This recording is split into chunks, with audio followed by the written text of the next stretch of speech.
ঐতিহাসিক লর্ডস মানেই যেন তার রাজত্ব, আর সেই রাজত্বে এবারও ব্যাট হাতে ইতিহাস গড়লেন অস্ট্রেলিয়ার স্টিভেন স্মিথ।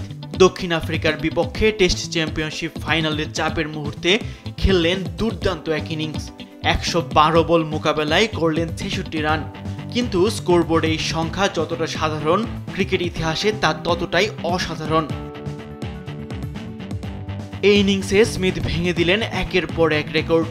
ইংল্যান্ডের মাটিতে সফরকারী ব্যাটারদের মধ্যে এখন সবচেয়ে বেশি 50-র মালিক Steven Smith.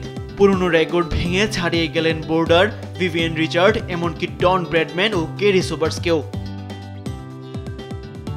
লর্ডসের wicket, pace, swings আর ইতিহাসের মাঝে দাঁড়িয়ে একের পর এক মাইল ফলক স্পর্শ করেছেন স্টিভেন স্মিথ। এখন পর্যন্ত এই মাঠে ৫৭৮ রান নিয়ে ভিনদেশি ব্যাটারদের মধ্যে সবচেয়ে বেশি রান তার। তালিকার পেছনে ফেলেছেন গ্যারি সোবার্স থেকে শুরু করে ক্রিকেট ঈশ্বর ডন ব্র্যাডম্যানকেও। টেস্ট চ্যাম্পিয়নশিপ ইতিহাসে অনন্য এক নজির করেছেন স্টিভেন স্মিথ। একমাত্র ব্যাটার হিসেবে একাধিক ফাইনালে 50 হাঁকিয়েছেন তিনি।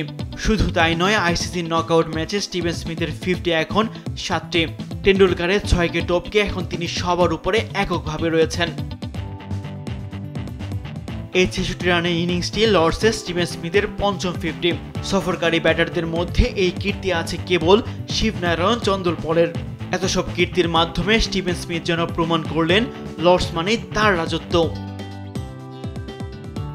তাসবিহ শরণ, স্পোর্টস ডেস্ক, দেশ টিভি।